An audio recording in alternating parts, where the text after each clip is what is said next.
Good morning to you and welcome to Superscreen News at 10, broadcasting to you live from Lagos. I am Olamide Onka. Many thanks for joining us. United States President Donald Trump has described the killings of Christians in Nigeria as a serious problem, saying the U.S. will not accept it. President Trump said this shortly before he entered into a closed-door meeting with President Muhammadu Buhari at the Oval Office in the White House, Washington, D.C. Trump also condemned the burning of churches and urged the federal government to ensure security of lives and properties in the affected communities. Trump said the government of the U.S. and Nigeria will work to resolve the problems plaguing the West African nation. The Benue State government has sued the leadership of Miyetti Allah for the repeated killings of innocent citizens in the state. According to State Governor Samuel Otom, the government dragged the group before the State High Court in Makurdi on the allegations of murder and widespread violence across 14 out of the 23 local government areas of the state.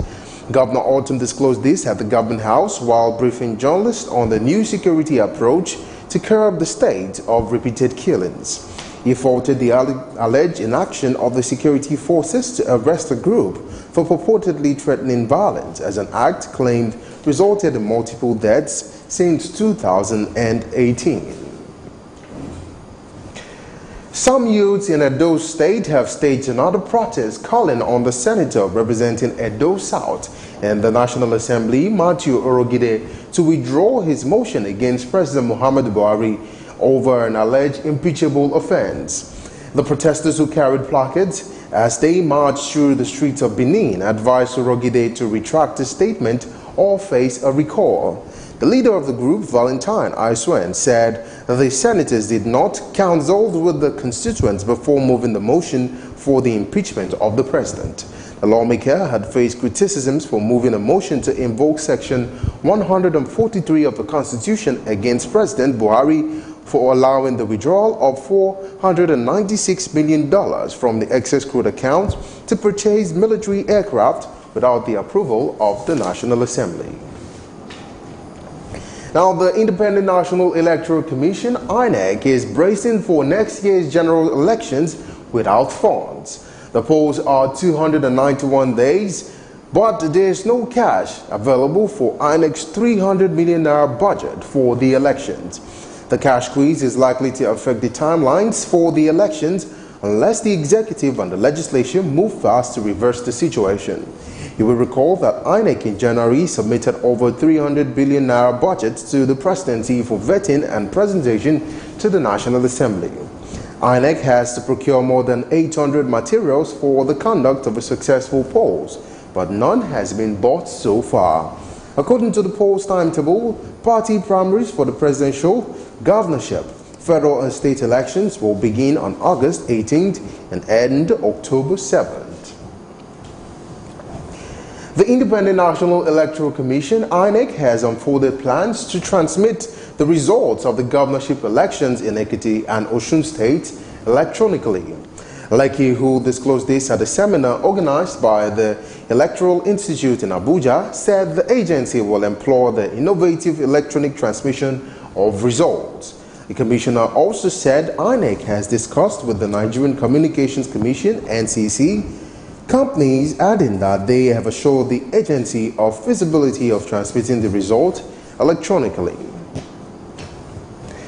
The Economic and Financial Crimes Commission, EFCC, has interrogated a former Minister of Aviation, Osita Chidoka, over an alleged $3.9 billion fraud in connection with the procurement and installation of sensitive security cameras and infrastructure in 5 international airports.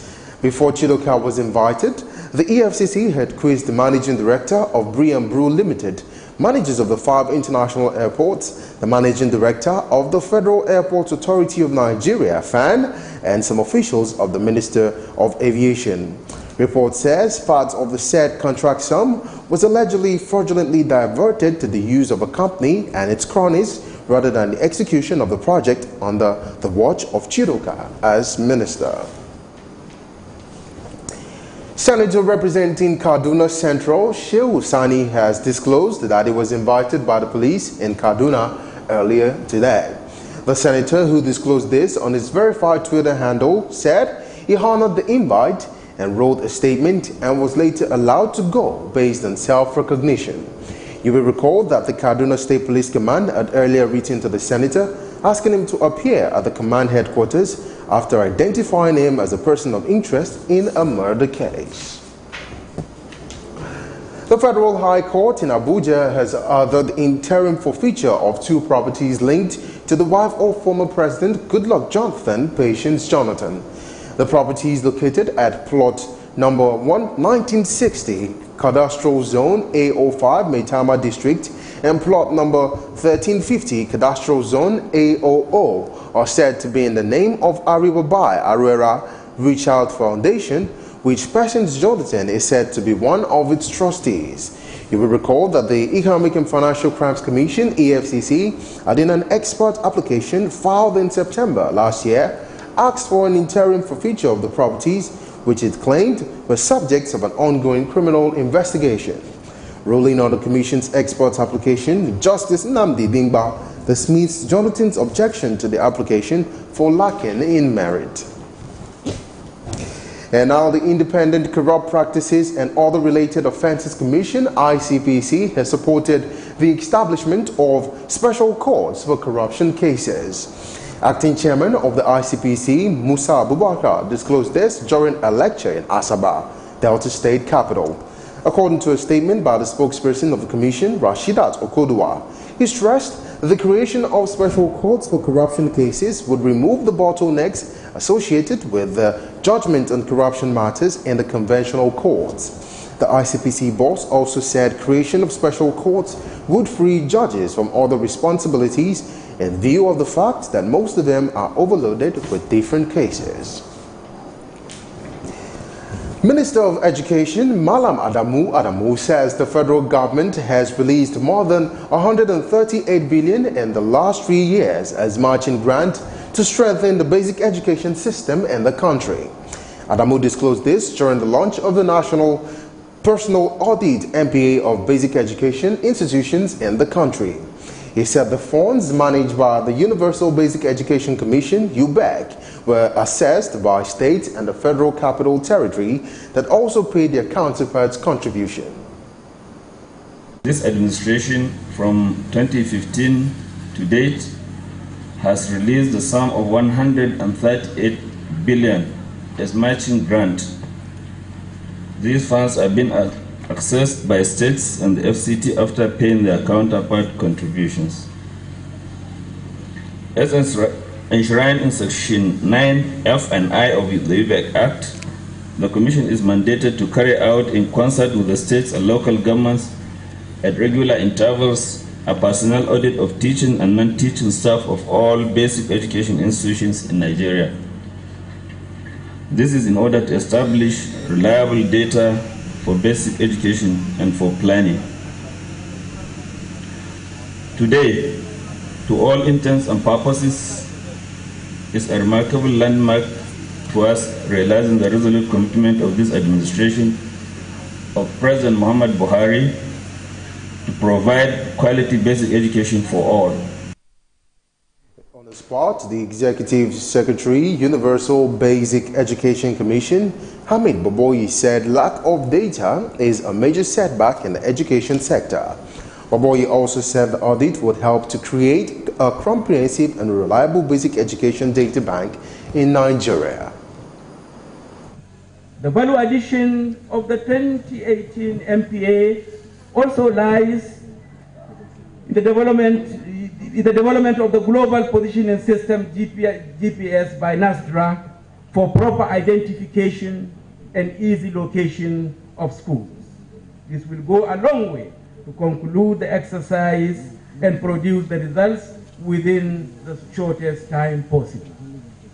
Honorable Ministers, may I also venture to say that the 2018 National Personnel Audit is being undertaken in 2 phases.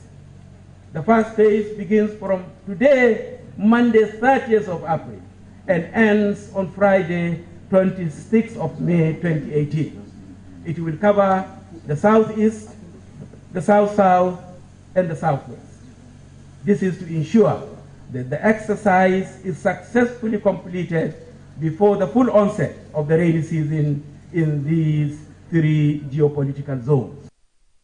The audit, according to other speakers, will cover all pupils, students and personnel in both public and private schools in Nigeria. To other news now, Nigeria Labour Congress, LLC, has cautioned the federal government against missing the timeline for the implementation of the new national minimum wage for the workers. The new wage is expected to take effect from August 2018.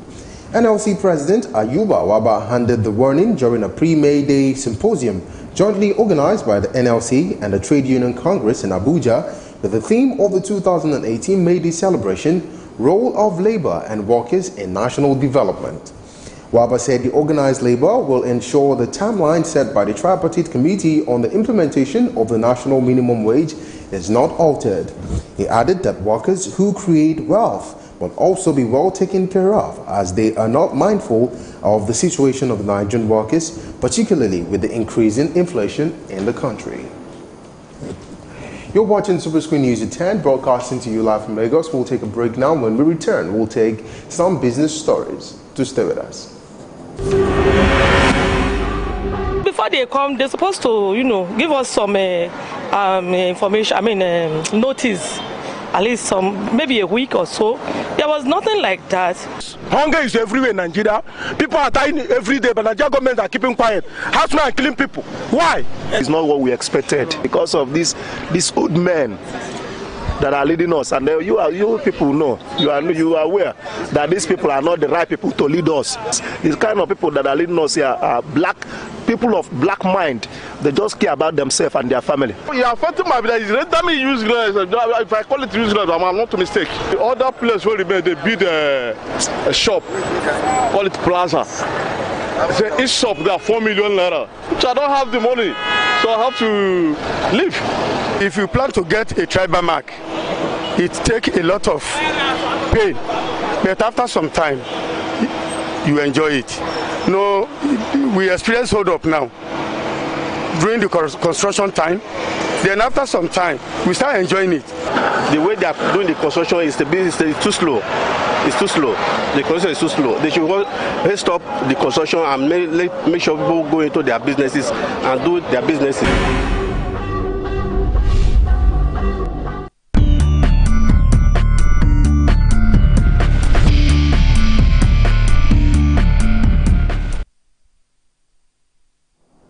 Welcome back to Superscreen News at 10, and now for some business stories.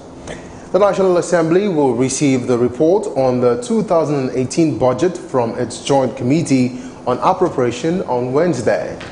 Investigations indicates that the laying of the 8.6 trillion naira budget will be preparatory to its possible passage on Thursday. Report says the appropriation bill, earlier passed for passage on April 24th, failed because of the enormous volume of work before the various committees, particularly Anchor Committee on Appropriation. You will recall that the Deputy Chairman, House Committee on Appropriation, Chris Azabogo, confirmed that the National Assembly will take up to May to pass the budget.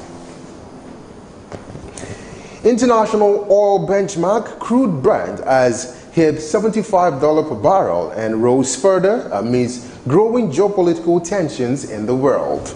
Brent, against which Nigeria's crude oil is priced, stood at $75.16 per barrel, while the United States marker, West Texas Intermediate, traded around $68.36 per barrel. The rise in oil prices means further accretion to the nation's excess crude account, into which the difference between the market price of oil and the budget benchmark is saved to provide a cushion when oil prices fall or extra cash is needed for spending on infrastructure. The 2018 budget proposal, submitted by President Muhammadu Buhari in November 2017, put the benchmark oil price at $45 per barrel, compared to $44.5 per barrel for the 2017 budget. Still talking business, Fidelity Bank PLC reported 20 billion naira profit before tax for the financial year, which ended December 31st, 2017. The result represents 94% rise in profitability when compared with the 2016 figure. The bank's gross earning rose from 152 billion naira in 2016 to 179.9 billion naira in 2017, representing 18.3% increase. Other details of the full-year audited results released at the Nigerian Stock Exchange showed impressive growth in all key indices. The performance capped a remarkable 2017 fiscal year for the bank, which returned to the international capital markets and successfully issued a $400 million Euro bond that was oversubscribed by over 200%. In line with the mandate of the Chief of Naval Staff, Ibok Ete-Bas, to maintain zero tolerance for criminal activities within the maritime environment, the Nigerian Navy ship Pathfinder in Rumodmuli, Port Harcourt, has handed over an abandoned vessel intercepted for over 2 months to the Economic and Financial Crimes Commission, EFCC, for further investigations. Speaking with journalists, the executive officer of the NNS Pathfinder Navy, Victor Choji, said the vehicle and the vessel, which has 1,800 metric tons of suspected stolen crude oil, was intercepted by the officials of the command along or near waterways during patrol. One of the patrol elements of the Nigerian Navy ship Pathfinder, deployed for anti-crude oil theft and illegal bunkering patrol, intercepted a vessel, MT Anton, at San Bartolome River entrance at about 0550 hours, laden with about 1,800 liters, 1,800 metric tons of suspected stolen crude oil. The vessel was abandoned by the crew at the time the patrol team arrived at that location. But at the time of this report, nobody has owned up to the ownership of this vessel. Choji also warned that the Nigerian Navy will remain steadfast in its drive to stop all forms of criminality along the waterways. But what is interesting about this particular arrest is that unlike previous arrests, the crew abandoned the vessel and ran away. And for us, it's an indication that we have closed up so much on criminalities within the River State Maritime domain that owners of vessels are willing to abandon expensive assets for fear of what will happen if they are arrested. We will remain steadfast, we will remain dogged, and we will continue in our campaign against crude oil and illegal thefts and other illegalities within the River State Maritime domain until we have eliminated all forms of criminalities in this area. The naval officer also said all hands must be on deck to fight against crude oil theft. You're watching Superscreen News at 10, broadcasting to you live from Lagos. We'll take a break now. When we return, we'll take some foreign stories plus some sports news. Stay with us.